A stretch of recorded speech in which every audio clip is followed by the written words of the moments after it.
അപ്പോൾ Bigg Boss season 6 episode 68 episode ആര് തൂക്കിയെന്ന് വെച്ചാൽ ഒറ്റ ജിൻഡോ. അതിന് എത്ര ഹേറ്റേഴ്സ് എന്തൊക്കെ പറഞ്ഞിട്ടും കാര്യമില്ല. ഇന്നത്തെ എപ്പിസോഡ് ജിൻഡോ തൂക്കി. ജിൻഡോയുടെ ഒരു ഷോ ആയിരുന്നു, ജിൻഡോ ആറാടുകയായിരുന്നു.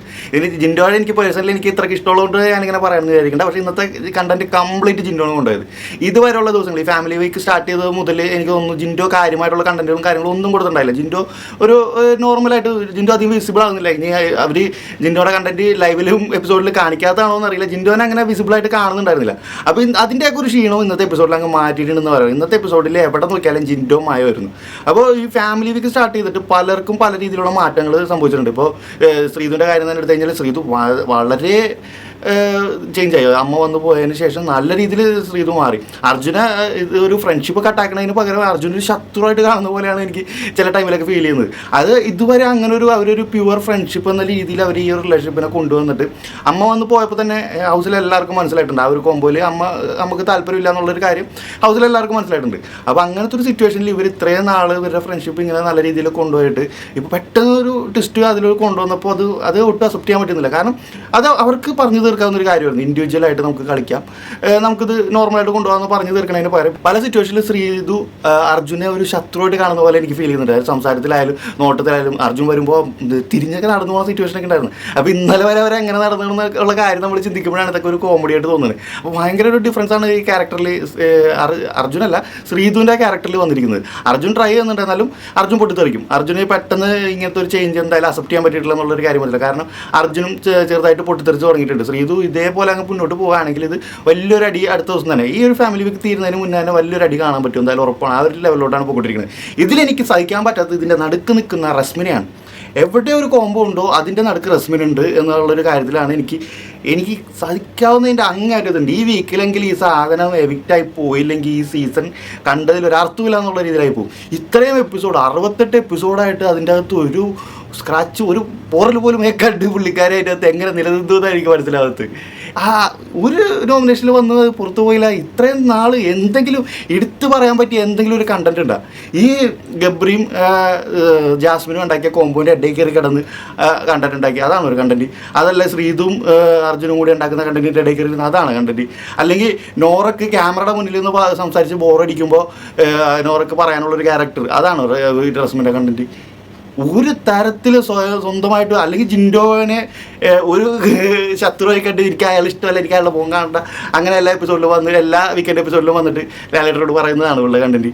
എനിക്കറിയില്ല ഒരു ഓർത്തിരിക്കാൻ പറ്റും ഒരു കണ്ടന്റും ഇല്ലാത്ത ഈ ഒരാൾ മറ്റുള്ളവരുടെ കണ്ടന്റിൽ ഇത്തിൽക്കണ്ണി പോലെ പിടിച്ച് ഇത്രയും എപ്പിസോഡ് വരെ എത്തിക്കുന്ന ഒരാൾ ഈ വീക്ക് പോയില്ലെങ്കിൽ ഭയങ്കര ഒരു നഷ്ടമായിക്കോളും, തീരാ നഷ്ടമായിക്കോളും. അത് ഈ വീക്ക് പോയില്ലെങ്കിൽ പിന്നെ ബിഗ് ബോസ് ഈ ഷോ 100 ദിവസം കഴിഞ്ഞാൽ അത് അവിടെ നിന്ന് പോകില്ല. അത് അതിൻ്റെ അകത്ത് ഉണ്ടാവും, ഉറപ്പുള്ള കാര്യമാണ്.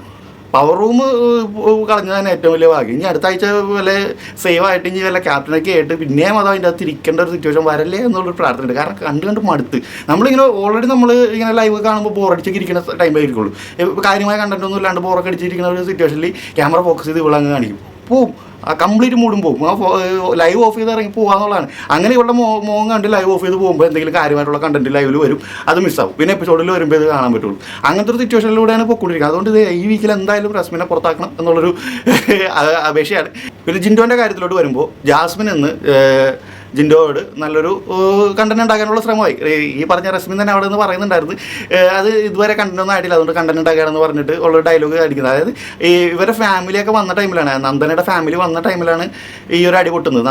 അവിടെ ഇരുന്ന് എന്തോ തമാശക്ക് പറഞ്ഞത്, അത് ഇന്നലെ പറഞ്ഞൊരു തമാശയുടെ കണ്ടിന്യൂഷൻ ആയിട്ട് ഇന്ന് ജിൻഡോ പറഞ്ഞപ്പോഴാണ്. അപ്പോൾ നമ്മുടെ ജാസ്മിൻ ചേച്ചി വലിയൊരു മാസ് കാണിക്കാൻ നോക്കിയതാണ്. എല്ലാവരും പുറത്തോട്ട് പോയ ടൈമിൽ നിങ്ങളെല്ലാവരും പുറത്തോട്ട് പോകട്ടെ, ഞാൻ ഇവിടെ ആൾക്കിട്ട് 2.5 കൊടുത്തിട്ട് ഞാൻ വരാമെന്നൊക്കെ പറഞ്ഞാണ്. എൻ്റെ പൊന്നോ ജിൻഡോ അത് ഹാൻഡിൽ ചെയ്ത രീതി, ജാസ്മിൻ്റെ അണ്ണക്ക് പിരിവായിട്ട് ഇരുന്ന് പോയി. ജാസ്മിൻ ഉത്തരം മുട്ടി കഴിഞ്ഞാൽ കുറേ എക്സ്പ്രഷനുകൾ ഇങ്ങനെ വാരി വെതറിയ ഒരു ഇരിപ്പുണ്ട്. ആ ഒരു ലെവലിലോട്ട് ജാസ്മിൻ ഇന്ന് കൊണ്ട് എത്തിച്ചിട്ടുണ്ട്. അതായത് അങ്ങേര് വേണ്ട എന്ന് വെച്ച് വിട്ട ഒരു കേസാണ് തോന്നുന്നത് ജാസ്മിൻ. കാരണം പുള്ളി ഒരു കണ്ടന്റ് ഉണ്ടാക്കാനോ അതിൻ്റെ പുറകെ പോയിട്ടില്ല, തിരിച്ച് ഇങ്ങോട്ട് വന്ന് ചൊറിഞ്ഞുകൊണ്ടിരിക്കുകയാണ്. ഹൗസിലുള്ള എല്ലാവരുടെയും നമ്പർ 1 ടാർഗറ്റ് എന്ന് പറഞ്ഞാൽ ജിൻഡോ ആണ്. അതായത് ജിൻഡോയുടെ നേരെ നിന്ന് കളിക്കാൻ ധൈര്യമുള്ളവരും ഉണ്ട്, ധൈര്യം ഇല്ലാത്ത കുറേ പേരുണ്ട്. അതിൽ ധൈര്യമുള്ളവരെ ഞാൻ എടുത്ത് പറയാം, ജാസ്മിന് ധൈര്യമുണ്ട്, ഈ പറഞ്ഞ അഭിഷേകിന് ധൈര്യമുണ്ട്. ബാക്കിയുള്ള ആർക്കും അങ്ങനെ ജിൻഡോക്ക് നേരെ നിന്ന് മുട്ടാനുള്ളൊരു ചങ്കൂറ്റം അതിൻ്റെ അകത്ത് ഉണ്ടെന്ന് എനിക്ക് തോന്നിയിട്ടില്ല. ആദ്യമൊക്കെ ഉണ്ടായിരുന്നു, തുടക്കത്തിൽ എല്ലാവർക്കും ഉണ്ടായിരുന്നു. ജിൻഡോനെ ഒരു അണ്ടർ എസ്റ്റിമേറ്റ് ചെയ്തൊരു സിറ്റുവേഷനിലൂടെ കൂടെ പോയിക്കൊണ്ടിരിക്കുന്ന ടൈമിൽ അവർക്ക് എല്ലാവർക്കും ജിൻഡോ നല്ലൊരു ചെണ്ടായിരുന്നു. ജിൻഡോടെ പോയി മെക്കിട്ട് കയറാം, ജിൻഡോനായിട്ട് കൊട്ട. അവരാരും അറിഞ്ഞില്ല, ഇവരെല്ലാവരെയും വെച്ചിട്ട് ജിൻഡോ അവിടെ കളി കളിച്ചുകൊണ്ടിരിക്കുകയാണ്. അപ്പോൾ ഇപ്പം എല്ലാവർക്കും മനസ്സിലായി അങ്ങേര് ഇവർ വിചാരിക്കുന്ന പോലെ അല്ല, അങ്ങേര് വേറെ ലെവല് കളിയാണ് കളിച്ചുകൊണ്ടിരിക്കുന്നത്. അതുകൊണ്ട് നേരിട്ട് ചെന്ന് മുട്ടാനായിട്ട് ധൈര്യമുള്ള ഒരാളും അതിൻ്റെ അത് ഇല്ല എന്ന് തന്നെ പറയണം. എല്ലാവരും ബാക്കിൽ നിന്നുള്ള പരിപാടിയാണ്. അതായത് മാറി ഇരുന്നിട്ട് ഇപ്പോൾ സിജു ആയാലും സായി ആയാലും ഇവരൊക്കെ മാറി ഇരുന്നിട്ട് വൻ പ്ലാനിങ്ങളൊക്കെ നടത്തും. നമ്മുടെ ജിൻഡോനെ അങ്ങനെ ചെയ്ത് വീഴ്ത്തണം, ഇങ്ങനെ ചെയ്ത് വീഴ്ത്തണം. പക്ഷേ നേരെ നിന്ന് കളിക്കാനായിട്ട് അവിടെ ധൈര്യമുള്ള ഒരാളും എനിക്ക് തോന്നുന്നില്ല. പിന്നെ അഭിഷേകാണ് അവിടെ. അഭിഷേക് ഒറ്റ ബുദ്ധിയാണ്. പുള്ളി ലാലേട്ടനല്ല, ആരും ഒന്നെന്ന് പറഞ്ഞാൽ പുള്ളി അതിൻ്റെതായ ഒരു സ്റ്റാൻഡേർഡ്സാണ് നിൽക്കും. സത്യം പറഞ്ഞു കഴിഞ്ഞാൽ നല്ല രീതിയിൽ കത്തിക്കയറി വരേണ്ട ഒരു കണ്ടസ്റ്റൻ്റ് ആയിരുന്നു. ആദ്യം തന്നെ അടിച്ചങ്ങ് ഇരുത്തി, ആ ഒരു കാർഡ് കൊടുത്ത് അടിച്ചങ്ങ് ഇരുത്തി കളഞ്ഞുകൊണ്ടാണ്. അല്ലാതെ എനിക്ക് വൻ കണ്ടന്റ് ഉണ്ടാക്കി തരേണ്ട ഒരു മുതലായിരുന്നു അങ്ങേര്. അതിപ്പോൾ ഈ റീസെൻ്റ് ആയിട്ടുള്ള കുറച്ച് എപ്പിസോഡുകളിൽ നമുക്ക് നല്ല രീതിയിൽ വിസിബിളാണ്. സ്വന്തമായിട്ട് നല്ല തീരുമാനങ്ങൾ എടുക്കാനുള്ള കപ്പാസിറ്റിയുള്ള വളരെ ചുരുക്കം കണ്ടസ്റ്റൻ്റുകളുള്ള ഒരാളാണ് അഭിഷേക്. അഭിഷേകിന് വേണ്ട രീതിയിലുള്ള ഒരു എന്താ പറയുക, ഒരു സ്ക്രീൻ സ്പേസ് ക്യാമറ കൊടുക്കുന്നില്ല, ബിഗ് ബോസ് കൊടുക്കുന്നില്ല എന്ന് തന്നെ പറയുന്നത്, കാണിക്കുന്നില്ല പുള്ളി അങ്ങനെ. വളരെ നമ്മൾ സൂക്ഷിച്ചതൊക്കെ നോക്കി പുള്ളിയുടെ കണ്ടന്റ് കണ്ടുപിടിക്കേണ്ട ഒരു സിറ്റുവേഷനിലോട്ടാണ് പോയിക്കൊണ്ടിരിക്കുന്നത്. പിന്നെ പൊതുവേ ഈ സീസണിൽ ഒരു പരാതി ഉണ്ടല്ലോ, ജാസ്മിന് വേണ്ടിയിട്ടുള്ളൊരു സീസണാണെന്ന്. ഇപ്പോൾ ജാസ്മിൻ ആയാലും നോറ ആയാലും ഇവർക്ക് വേണ്ടിയുള്ള ഫേവറേറ്റ്സുകൾ ഒരുപാട് നമ്മൾ കണ്ടതാണ്.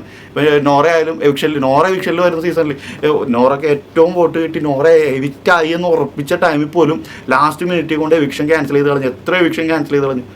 അതുപോലെ നോറ സേഫായിട്ട് ഇരിക്കുന്ന ടൈമിൽ ഡബിൾ എവിക്ഷനും കൊണ്ടുവെക്കും. ഇങ്ങനത്തെ ഒരു ലെവലാണ് സത്യം പറഞ്ഞാൽ. അങ്ങനെയൊക്കെ ഒരുപാട് കളികൾ ഇതിൻ്റെ പിന്നിൽ നടന്നത് നമുക്ക് വിശ്വസിച്ചാൽ മതിയാവും. അങ്ങനത്തെ രീതിയിലാണ് കാര്യങ്ങൾ പോയിക്കൊണ്ടിരിക്കുന്നത്. പിന്നെ ജിൻഡോയുടെ ഫാമിലി ആയാലും നന്ദനയുടെ ഫാമിലി ആയാലും ഇവരെല്ലാവരും ഭയങ്കര നിഷ്കളങ്കരായിട്ടുള്ള ആളുകളാണ്.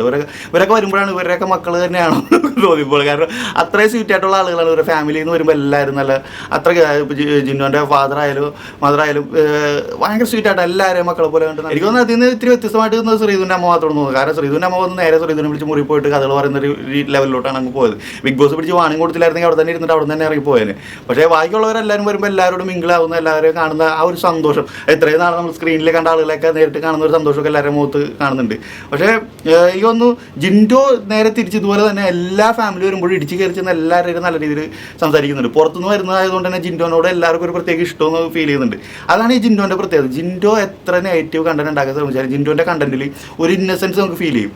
തുടക്കം മുതലേ പുള്ളി ബിൽഡ് ചെയ്ത ഒരു എന്താ പറയുക, ഒരു പാറ്റേൺ ആ ഒരു രീതിയിലാണ് പുള്ളി. ആ ഒരു രീതിയിൽ പുള്ളിയുടെ ബേസിക് നേച്ചർ ചിലപ്പോൾ അങ്ങനെ ആയിരിക്കും. കാരണം ഇന്ന് ജിൻഡോൻ്റെ അമ്മ വന്നിട്ട് ഞങ്ങൾക്ക് വലിയ വ്യത്യാസം തോന്നുന്നു, നീ വീട്ടിൽ എങ്ങനെയാണോ അതുപോലെ തന്നെയാണ് ഇവിടെ എന്ന് പറഞ്ഞപ്പോൾ മനസ്സിലായി ജിൻഡോ ഈ ഒരു പാറ്റേൺ ഫോളോ ചെയ്ത് ജീവിക്കുന്ന ഒരാളാണ്. അപ്പോൾ അതുകൊണ്ട് തന്നെ ജിൻഡോ എത്രയൊക്കെ നെഗറ്റീവ് ആവുന്ന സിറ്റുവേഷനിൽ പോലും നമുക്ക് ഒരു ഇന്നസെൻസ് കാണുന്ന ഇപ്പോൾ നമ്മൾ ജിൻഡോയെ പറ്റി പറഞ്ഞിരുന്ന വീഡിയോൻ്റെ കടയിൽ പോയി കഴിഞ്ഞാൽ കാണും ഈ കോപ്പി പേസ്റ്റ് ചെയ്തുപോലത്തെ കമൻറ്റുകൾ, ഒരേപോലത്തെ കമൻറ്റുകൾ ഒരേ അക്കൗണ്ടിൽ നിന്ന് ഒരു 10 വരും. അത് തന്നെ നമ്മൾ വേറെ ഏതെങ്കിലും ചാനലിലെ വീഡിയോയിൽ പോയി നോക്കി കഴിഞ്ഞാൽ സെയിം കമൻറ്റ് സെയിം ഐഡിയിൽ നിന്ന് അതേപോലെ തന്നെ കോപ്പി പേസ്റ്റ് ചെയ്ത് കുറേ ഇട്ടിട്ടുണ്ടാവും.